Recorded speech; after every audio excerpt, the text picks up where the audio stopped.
Go to File menu and click on Import. Go to folder 31. Select file US607 JPEG and click Import. Click once on an empty space to place the photo.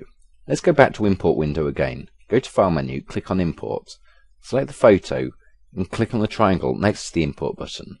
Here we have a new option called Import as Externally Linked Image. Before we use it, let's go back to our document. The photo we've imported is a copy of the original file placed on the hard drive. It's not linked to the original in any way. We can say that this element is another original file created as a copy of US607 JPEG. Let's now move this element to the background layer. Click on the photo, drag it and drop it over the background layer. We can check the placement of the photo in two ways. First is to identify its position by the layer color. Go to View menu and click on Wireframe. As you can see, our photo has a thin green frame. Since the color of the background layer is also green, we can identify which layer this element is placed on. The rest of the objects are marked by a red frame. This means that they're placed on the layer start. Go to View menu and click on Normal. Another way is to make the layer invisible and look which elements have disappeared. Just click on the eye icon and observe the changes in the document. As you can see, the photo is now placed on the background layer. Let's now talk about how we can make this photo brighter. There are two ways to do that. Let's upscale the photo and make it cover the whole page. First way to make it brighter is to use the contrast enhancement. Go to the Effects menu, then Adjust and click on Contrast Enhancement. The Contrast Enhancement options window will appear on our screen. These options are similar to the ones in Photoshop. We'll analyze them in a minute. We'll now use this white and black gradient bar. First, deactivate the preview lock. This way, all of the changes will be immediately shown in the photo. This bar isn't just black and white. It's a gradient bar containing the colors from the grayscale palette. Drag the first triangle to the right. If the colors are switched in your program, make sure that you move the black triangle. Click OK to accept the changes.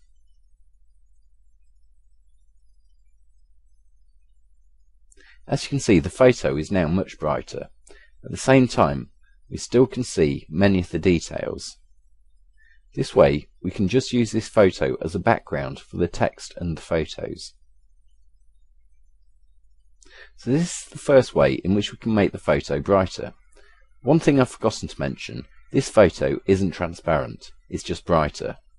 Move this photo to the right and let's import another one. Go to File menu and click on Import. Select the file and click on Import button. So now we have two photos in our document. The second way to make this photo brighter is to use the transparency tool. Switch to it and draw a transparency line from the left to the right. Change the transparency type to uniform. With this bar here, we can change the strength of the transparency. We now can see the other objects through this photo. Let's make a little experiment. Create a rectangle as big as the page. To do that, click on the rectangle tool icon twice. Change the fill color of the rectangle to red. Select the photo and move it over the page. You can see the red color through this photo.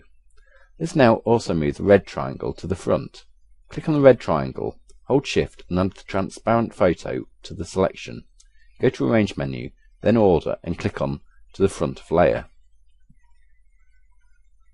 Now we can clearly see the effect gained by using the transparency tool on the photo. Select the red rectangle and start changing its fill color.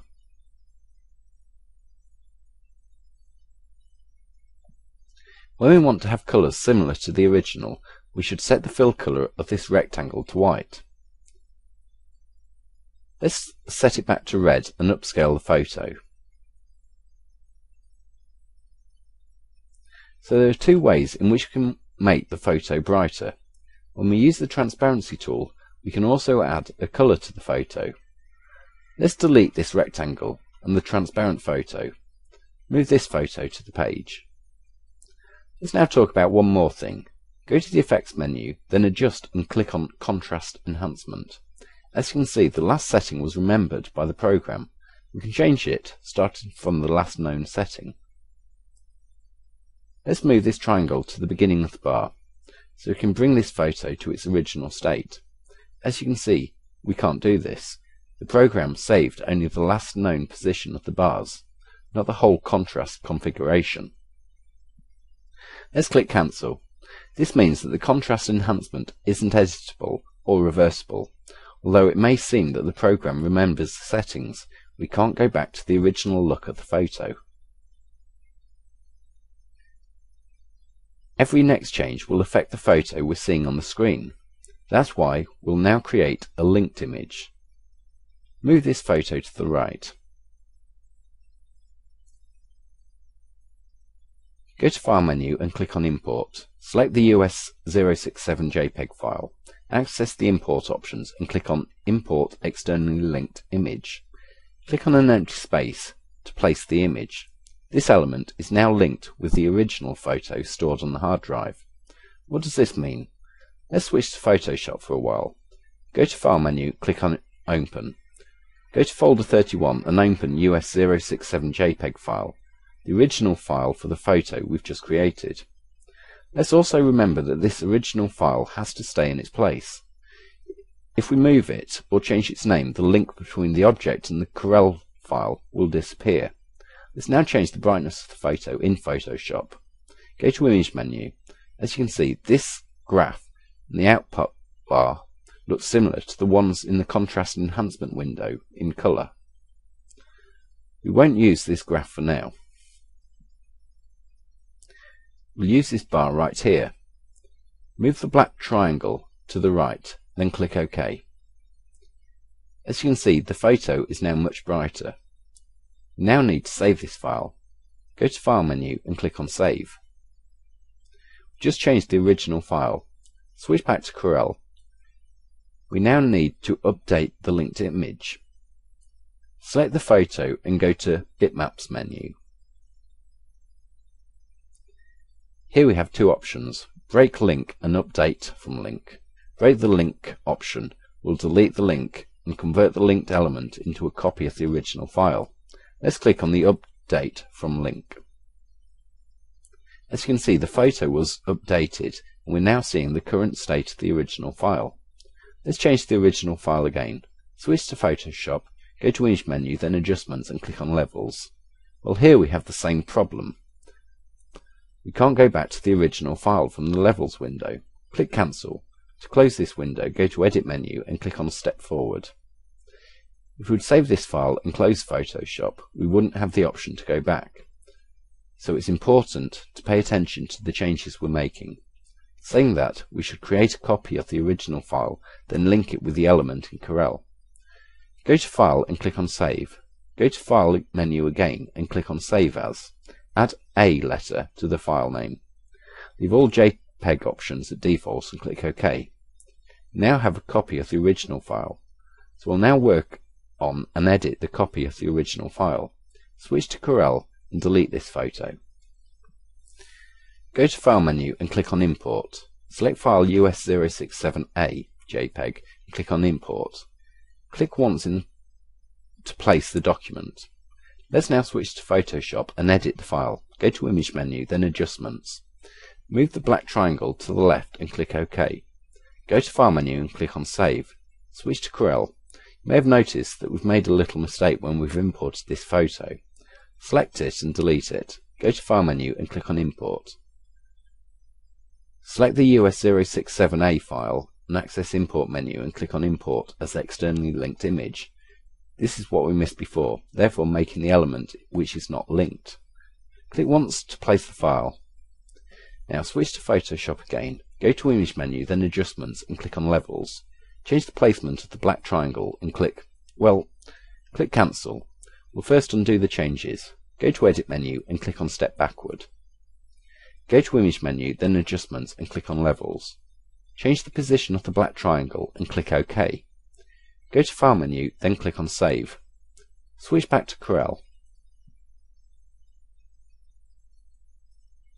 Go to Bitmaps menu and click on Update from Link. Let's say that we don't want to change this photo anymore. Go to Bitmaps menu, then click on Break Link.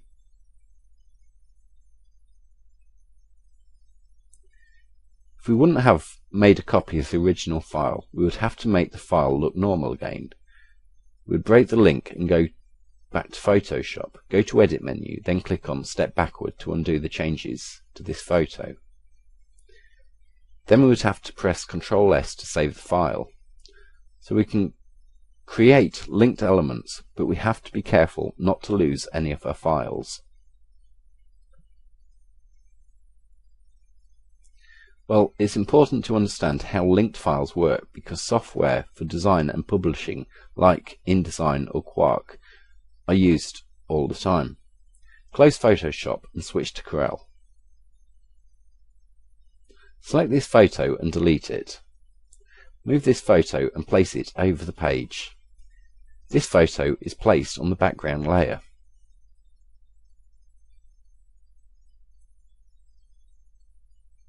Let's move the photo to the right.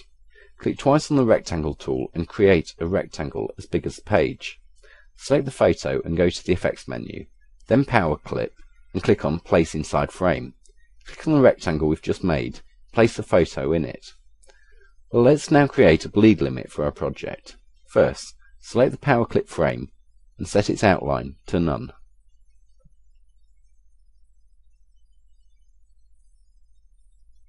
I've just noticed there's a little problem here. Go to View menu and click on Wireframe. As you can see, this rectangle or power clip frame is placed on the start layer.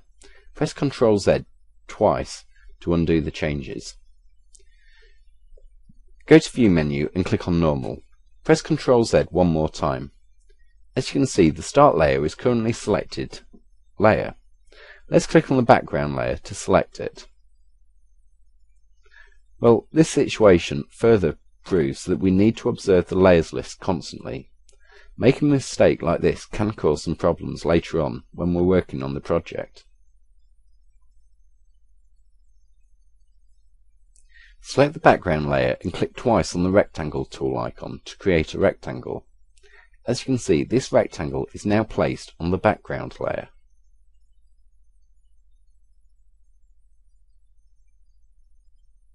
Select the photo and go to Effects menu, then Power Clip and click on Place Inside Frame. Click on the rectangle to place the photo inside it. Of course, this isn't any major problem as we could just move the object to the other layer. We don't need to get into the habit of being precise. It will pay off when we work on bigger projects. Collapse all these lists and select the background layer. Move this layer under the start layer. Now, select the start layer. The eye icon is responsible for visibility on the printer icon, enables or disables printing and exploring. The color regulates the color of the elements in this layer in the wireframe mode. Click on the pencil icon next to the background layer to block it. Click on the start layer to select. We'll now work on this layer.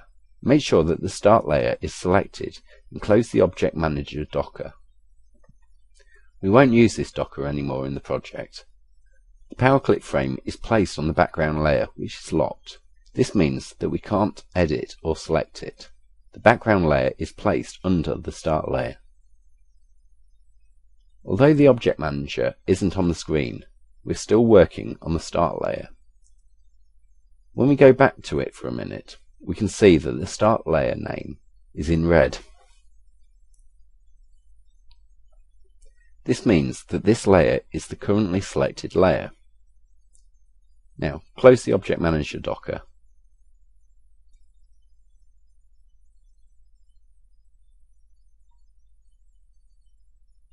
Let's activate the status bar for a while. When we select an object, an info where this object is placed appears on the status bar. Well, it's just an interesting thing to know. Deactivate the status bar. I'd just like to either remember where all the objects are placed or use the Object Manager option to check it. Let's now import some more photos. Go to File menu and click on Import. This time we'll import photos without linking them to the original files. Go to JPEG folder, select 3 random files and click Import. Click once to place each of the files in the document. When we click instead of drawing size, the photo is imported in its original size. Remember that when we downscale, the resolution becomes bigger. When we upscale, the resolution becomes lower and the image quality becomes worse.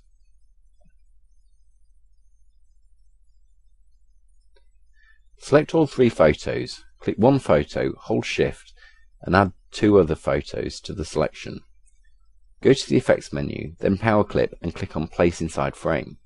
Click on the first rectangle and place all 3 photos in it. Click on this frame with the right mouse button and select Edit Power Clip option.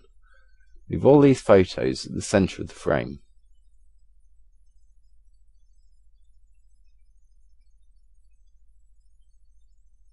Select this photo and let's move it up. To do that, press Page Up or go to Arrange menu, then Order, then click on to the front of layer. Zoom in a little and select these 2 photos.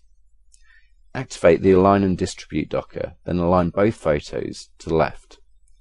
We can also use the keyboard shortcut for this option. As you can see, the shortcut for Align Left is the L key. Close the Align and Distribute docker. Now we'll create guidelines for this one specific page. This means that it won't be visible on any of the other pages. Go to the Tools menu and click on Object Manager. Go to page 1 and click on Guides layer. Of course, we don't have any other pages, but for the sake of being specific, make sure that you've selected the Guides layer in page 1. Move your cursor over the left ruler and create a guideline. Since the Snap To option is active, the guidelines should automatically snap to the left edge of these 2 photos.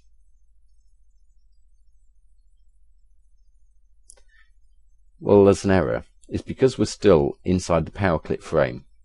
This tells us that we need to first exit the Power Clip editing mode, and only then we can create a new guideline.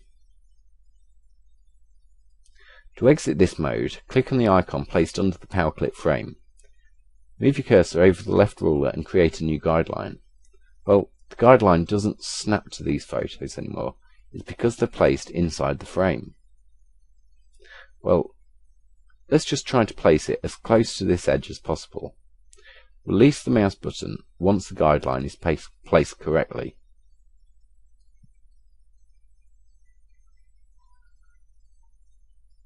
As you can see, when we created this guideline, it was automatically moved to the master page. This means that it will be active on all other pages. We don't want this to happen, so let's try to create this guideline again. Select the guideline and delete it. As you can see, these actions are pretty difficult. We need to pay attention to what's happening in the Object Manager.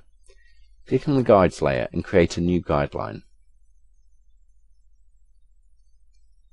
Now, the new guideline is only on page 1. When we add another page, we can see that the guideline disappears from the screen. Delete the second page. To do that, just click on the page with the right mouse button and select Delete Page. Click on the Power Clip frame with the right mouse button and select Edit Power Clip Frame option. Select these 2 photos. Press F2 and select an area to zoom. As you can see, the snapping here is marked really softly by this one small line. Move the photos and align them with the new guideline. Select these 2 photos and try to align them. Make sure that they're aligned with the new guideline. It looks easy, but in reality it can be quite difficult. Let's now align these 2 photos with each other. Select them and activate the Align and Distribute docker. Click on Align Left and then close the docker.